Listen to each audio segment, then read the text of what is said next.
Hello everybody, hope you're having a wonderful day, and welcome back to another episode of Tier Time.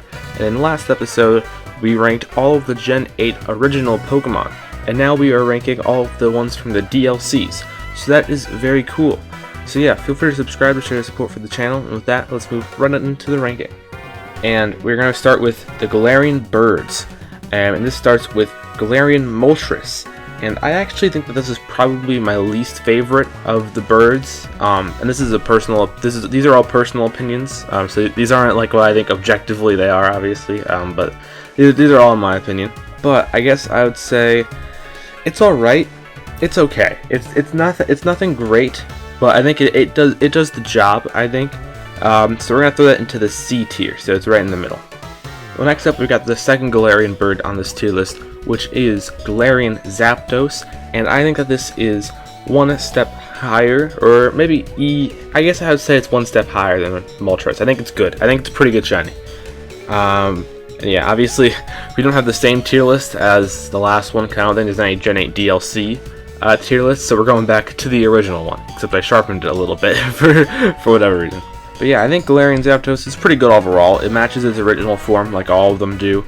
I think it works pretty well. Galarian Moltres, I think, it doesn't look as good. It looks too bright in my opinion. But I do think that it works pretty well for Galarian Zapdos. Okay, so now the final Galarian bird, which is Galarian Articuno, and I think that this looks extremely good. I'm gonna actually throw it into the S tier, especially because of some of the other ones that are coming up probably won't be as good. So we're gonna throw that into the S tier. I think that it looks really good overall, very clean as a whole. I just really like it. I also like how it still kind of has that like weird like space vibe that it originally has from its colors. I like how it kind of carries over here for whatever reason. I like that a lot. Okay, so that's it for the birds. Now we're on to the horses, starting with Glasstree. I think that's how it's pronounced. So with Glasstree, it barely changes. It goes from a blue, like a ice blue, what you typically see in like ice, to like a purple-ish blue, which I don't think is completely awful, but it definitely could have been much better. So we're gonna throw that into probably the E tier. Yeah, I think we're gonna throw it into the E tier. Now we have its counterpart, which is Spectre. Again, I'm not 100% sure about that pronunciation, but that's okay. Spectre, I think, is much better. It changes it changes from like a purple to like a magenta. I think that it's pretty cool. However, it's nothing amazing. I don't love the color, but I think it does look pretty nice. Typically, I'd put it in like the B+ tier, but we're gonna give it. Let's give it an A tier. Let's give it an A tier. So now we're on to the Galarian forms of Slowbro / Slowking, starting with Galarian Slowbro. And I think it looks pretty nice. I like the colors. I like the golden shell. I like the body. I think it looks pretty cool. Even though I don't even know if I can identify what color that is. It's like an extremely desaturated orange. It's so weird. But I think it looks nice overall. I'm gonna put it into the B tier. I'm gonna put it into the B tier.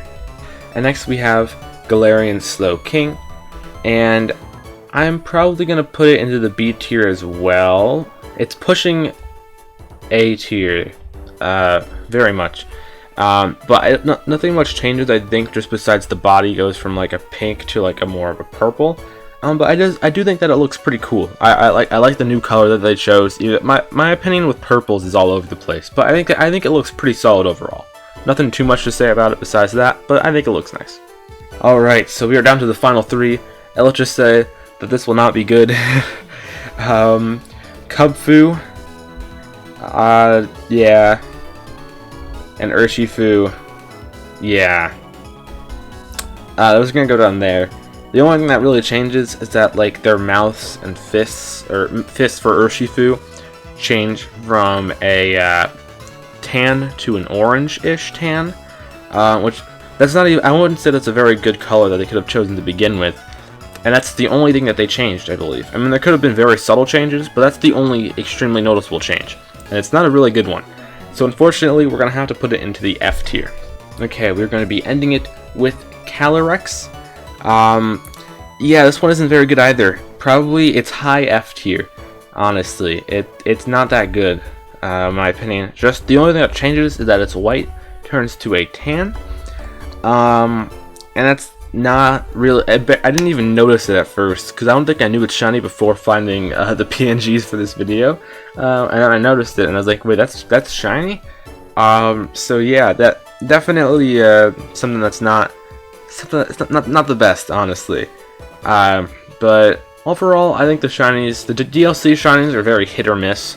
So overall, I guess they're okay. So yeah, that's going to be it for this video. I hope you enjoyed it.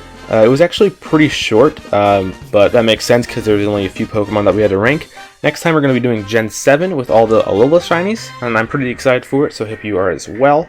And yeah. So yeah, thank you very much for watching. I believe that only around 4% of you guys who are watching right now are subscribed, or at least in the last 28 days, so I would heavily appreciate it if you'd hit that subscribe button to show support for the channel.